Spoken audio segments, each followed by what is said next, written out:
21 लाख रुपया ऐसा कुछ बता। हाँ ठटरी के बरो ले आवे, हम तो फ्री में बता दी ताकि के लोग ठटरी को बरो ले आवे हम। 30 लाख के चैलेंज में फंस गए बागेश्वर महाराज। आर्या पार के इस चैलेंज में जब बागेश्वर बाबा को सामने लाया गया तो उन्होंने कुछ ऐसा किया जिसे सुनकर आपके भी रोंगटे खड़े हो जाएंगे।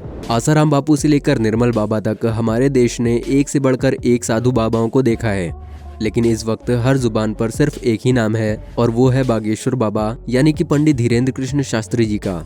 26 साल का एक ऐसा नौजवान जिसकी खूबसूरती के आगे बॉलीवुड के एक्टर्स भी पानी कम लगते हैं, लेकिन उनके कारनामे और बोलने का अंदाज बड़े बड़ों को सोचने पर मजबूर कर देता है। पर फिलहाल तो दोस्तों बागेश्वर बाबा खुद ही सोचने पर मजबूर हैं और पुलिस इनके पीछे पड़ी हुई है। तो क्या है पूरा मामला और क्यों बागेश्वर बाबा चर्चा का विषय बने हुए हैं, आइए जानते हैं आज के इस वीडियो में। तो चलिए शुरू करते हैं। दोस्तों ये बात तो जगजाहिर है कि बागेश्वर बाबा जो कि लोगों के मन की बात को जानकर उनकी समस्याओं का हल कर देते हैं और उसे एक पर्चे पर लिख देते हैं, जिसके चलते वो काफी ज्यादा ट्रेंड में चल रहे हैं। पिछले 2 महीनों में शायद ही कोई इतना वायरल हुआ होगा जितने की बागेश्वर महाराज। इनकी नई नई वीडियोस हर रोज वायरल होती रहती हैं और लोग इन्हें देखना और सुनना पसंद भी करते हैं। लेकिन दोस्तों वो कहते हैं ना कि मीठा ज्यादा हो तो चींटियां लगने ही लगती हैं, ठीक ऐसा ही कुछ बागेश्वर बाबा के साथ भी है। तभी तो आए दिन कोई ना कोई इनको बदनाम करने के लिए सामने आ ही जाता है। कुछ इन्हें ओपन चैलेंज करते हैं तो कुछ इनकी विद्या पर शक। हाल ही में न्यूज डिबेट के दौरान माइंड रीड करने वाली सुहानी शाह ने कहा कि अगर पंडित धीरेन्द्र कृष्ण शास्त्री हमारी तरह ही दिमाग पढ़ते हैं तो इसमें कोई बुराई नहीं है, लेकिन इस कला को भगवान की कृपा कहकर लोगों के बीच अंधविश्वास फैलाना बहुत गलत है। और दोस्तों ये बात यहीं पर खत्म नहीं होती है। महाराष्ट्र में अपने एक कार्यक्रम के दौरान जब धीरेन्द्र कृष्ण शास्त्री जी नागपुर पहुंचे तो वहां की अंधश्रद्धा निर्मूलन कमेटी ने इनके ऊपर अंधविश्वास फैलाने का आरोप लगाया और खुलेआम ये चैलेंज भी किया कि आप जो जादू और चमत्कार लोगों के सामने अपने धाम में दिखाते हैं वही चमत्कार आप हमारे सामने दिखाइए। अगर आप सही हुए तो हम आपको 30 लाख रुपए भी देंगे और साथ ही आपसे माफी भी मांगेंगे। जिसके बाद कमेटी वालों का ये कहना था कि धीरेन्द्र शास्त्री इस चैलेंज से इतना डर गए कि वो वहां से वापस लौट गए। और इस वाकये के बाद महाराष्ट्र की उस कमेटी के श्याम मानो ने शास्त्री जी के खिलाफ पुलिस में कार्रवाई की मांग भी की थी।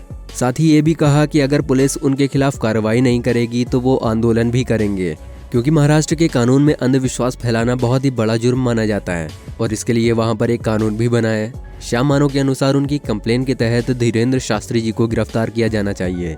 धीरे धीरे करके महाराष्ट्र के नागपुर से निकली ये बात पूरे भारत में आग की तरह फैलती चली गई, जिसके बाद शास्त्री जी के भक्त भी उनको शक की निगाहों से देखने लगे थे। जब ये बात बागेश्वर महाराज के पास पहुंची तो उन्होंने कहा कि हम बीच में कथा छोड़कर भाग गए, ये बोलना बंद कर दें। हमारी कथा 7 दिन तक ही थी। साथ ही जो डेट वहां की कथा के लिए घोषित कर दी गई थी उसके बारे में भी बताया। पर दोस्तों लोग विश्वास क्यों करेंगे? भारत में साधु महात्माओं के नाम पर गलत काम करने वालों की वजह से इनकी इज्जत का ऐसा फालूदा हुआ है कि चाहकर भी धीरेन्द्र कृष्ण शास्त्री जी के ऊपर कोई विश्वास नहीं कर पा रहा था। बड़ी बड़ी मीडिया कंपनी लगातार उनके चमत्कारों पर सवाल उठा रही थी और इन्हीं सब चीजों से तंग आकर एक दिन बागेश्वर धाम सरकार ने मीडिया कॉन्फ्रेंस बुलाई और 2 दिन का ओपन चैलेंज भी दिया उन सभी को जो उनके खिलाफ सवाल उठा रहे थे। चैलेंज ये दिया गया कि उन 2 दिनों में आप जहां से भी जिसको भी उठा कर लाएंगे वो पर्चा उसका ही निकलेगा। साथ ही शास्त्री जी ने ये भी शर्त रखी कि अगर इन 2 दिनों में आप हमें गलत साबित नहीं कर पाएंगे तो आपको ये ढोंगी कहना बंद करना पड़ेगा।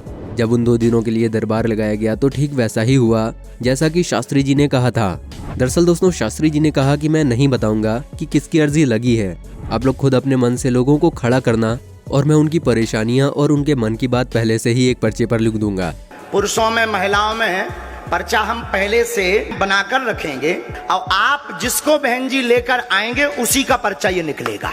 दोस्तों आपको बता दें कि उन 2 दिनों तक बागेश्वर धाम के इस दिव्य दरबार में 5 लाख से भी ज्यादा लोग उपस्थित हुए थे। और दोस्तों जब ये चीज हुई तो हर कोई देखता रह गया, क्योंकि बागेश्वर धाम सरकार ने वाकई में सारी सच्चाई पहले से ही लिख दी थी। बिल्कुल सही है, बिल्कुल सही है, बिल्कुल सही किसी को यहाँ बताया था नहीं मैंने। और ये सब कुछ देखने के बाद लोगों की बोलती बंद हो गई। पर दोस्तों बागेश्वर धाम सरकार के ऊपर उठने वाले सवालों का सिलसिला अभी भी खत्म नहीं हुआ था। इनकी कही हर एक बात को लोग विवाद बनाकर खड़ा कर देते हैं। आज बागेश्वर धाम सरकार इतना बड़ा नाम बन चुका है कि जो कोई भी इनका नाम लेता है वो खुद ही फेमस हो जाता है। बड़े बड़े न्यूज चैनल्स वाले पूरा दिन केवल इन्हीं के बारे में बात करते हैं और लोग बड़े मजे से सुनना और देखना पसंद भी करते हैं। अभी कुछ समय पहले जब बागेश्वर धाम सरकार ने बुलडोजर चलवाने की बात कही थी उस समय भी काफी ज्यादा कंट्रोवर्सीज खड़ी हुई थी, जिसके बाद एक इंटरव्यू के दौरान जब शास्त्री जी से इस बारे में पूछा गया तो उन्होंने बड़े साफ शब्दों में कहा कि धर्म और ईश्वर उनके माता पिता के समान है और अगर कोई उनके माता पिता पर पत्थर मारेगा तो वो कभी शांत नहीं रहेंगे। धीरेन्द्र शास्त्री जी की इन बातों से ये साफ जाहिर होता है कि वो लोगों के सामने किसी फिल्टर के साथ नहीं आते हैं। यानी वो ऐसे नहीं हैं कि लोगों के सामने कुछ और बोलें और पीठ पीछे कुछ और, बल्कि वो जैसे अंदर से हैं वैसे ही वो खुद को बाहर से भी दिखाते हैं। तभी तो ये आए दिन विवादों में घिरे रहते हैं। वहीं कुछ लोग तो ये सोचकर भी हैरान हैं कि आखिर एक 26 साल का नौजवान शख्स इतना लोकप्रिय कैसे हो गया, कैसे करोड़ों लोग आज उनके दरबार में पहुंच जाते हैं और कैसे उनके धाम पर लोगों की लंबी लाइन लगी रहती है। तो दोस्तों इसका सीधा सा जवाब है ईश्वर की कृपा। जी हाँ दोस्तों, वो कहते हैं ना कि ऊपर वाला अगर किसी पर मेहरबान हो जाए तो उसके द्वारा छुई जाने वाली मिट्टी भी सोने में बदल जाती है। ऐसा ही शास्त्री जी के साथ भी है। दरअसल दोस्तों धीरेन्द्र शास्त्री जी बालाजी सरकार यानी हनुमान जी के बहुत बड़े भक्त हैं।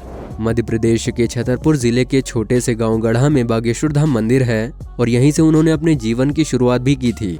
साल 1996 में गढ़ा में जन्म लेने वाले धीरेन्द्र कृष्ण शास्त्री जी के दादाजी भी पूजा पाठ का काम करते थे और बागेश्वर धाम में दिव्य दरबार लगाते थे। पर दोस्तों उनके दादाजी को उतनी प्रसिद्धि प्राप्त नहीं हो पाई जितनी कि आज धीरेन्द्र कृष्ण शास्त्री जी को प्राप्त है। इनके पास कुछ ऐसी दिव्य शक्तियां मौजूद हैं जिनकी मदद से ये सामने मौजूद व्यक्ति के बिना बताए ही उनकी परेशानियों को समझ जाते हैं और उसे एक पर्चे पर लिख देते हैं। बागेश्वर महाराज ये तक समझ जाते हैं कि सामने वाला शख्स सच कह रहा है या फिर नहीं। उनके द्वारा पर्चे पर लिखा गया हर एक शब्द 100% सत्य होता है, जिसका सबसे बड़ा प्रमाण ये है कि आज तक इनके दरबार में जो कोई भी आया है वो इन्हें झूठा साबित नहीं कर पाया है। मीडिया से लेकर पुलिस वालों तक लोगों ने इनके खिलाफ खूब बातें की, लेकिन उन बातों को साबित करने की हिम्मत आज तक किसी में भी नहीं हुई, क्योंकि उनको आज तक कोई झूठा साबित ही नहीं कर पाया है। असल में दोस्तों होता कुछ ऐसा है कि जो भी लोग दरबार में या अपने घर से बालाजी सरकार के बागेश्वर धाम के लिए अर्जी लगाते हैं और जिस किसी भी शख्स की अर्जी को बालाजी सरकार स्वीकार कर लेते हैं, उस व्यक्ति को या तो उसके परिवार के किसी भी सदस्य को लगातार 2 रातों तक सपने में बंदर नजर आते हैं।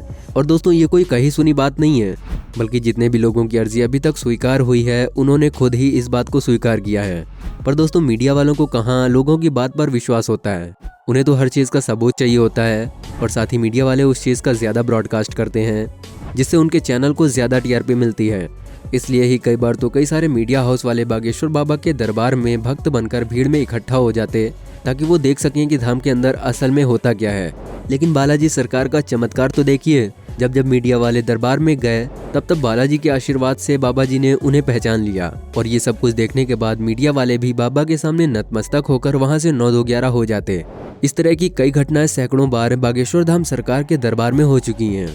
बागेश्वर धाम एकमात्र ऐसा धाम है जिसने साइंस और टेक्नोलॉजी के भी पूरी तरह से होश उड़ाकर रख दिए हैं और लोग अभी भी ये सोचने पर मजबूर हैं कि आखिर ये सब कैसे हो सकता है। क्योंकि अगर धीरेन्द्र कृष्ण शास्त्री जी से ये पूछा जाता है कि आप ये चमत्कार कैसे कर लेते हैं, तो उनका सीधा कहना ये होता है कि सब कुछ बालाजी यानी कि हनुमान जी के आशीर्वाद और उनके दादा गुरु की कृपा से ही संभव हो पाता है। बालाजी के आशीर्वाद से उन्हें लोगों को देखकर जो भी आभास होता है वही एक पर्चे पर वो लिख देते हैं और जब वो शख्स उस पर्चे को पढ़ता है तो वो पूरी तरह से हैरान रह जाता है, क्योंकि जो समस्या उसने अभी तक किसी को बताई भी नहीं थी उस समस्या को शास्त्री जी ने एक पर्चे पर लिख दिया था। दोस्तों ये कोई एक दिन का चमत्कार नहीं है, बल्कि कई वर्षों की कठोर तपस्या का ही फल है। दरअसल दोस्तों जब शास्त्री जी महज 12 साल के थे तभी से उनका ध्यान हनुमान जी की सेवा में लग गया और वो उनकी सेवा करने लगे। उन्होंने हनुमान जी को ही अपना सब कुछ मान लिया था। दोस्तों श्री बालाजी सरकार के इस दिव्य मंदिर में इतनी शक्ति है कि लोग वहां जाते तो रोते हुए हैं, लेकिन बालाजी के आशीर्वाद से वहां से आने के बाद उनकी सभी समस्याएं दूर हो जाती हैं। वैसे दोस्तों क्या आप भी बालाजी सरकार के इस दिव्य मंदिर में यानी बागेश्वर धाम में गए हैं? हमें कमेंट सेक्शन में जरूर बताइएगा और उम्मीद करते हैं कि आपको हमारी ये वीडियो पसंद आई होगी। वीडियो पसंद आई हो तो वीडियो को लाइक करें और ऐसे ही और वीडियोस के लिए हमारे चैनल को सब्सक्राइब करके बेल आइकन को भी जरूर ऑन कर लें। वीडियो में बहुमूल्य समय देने के लिए आपका बहुत बहुत धन्यवाद।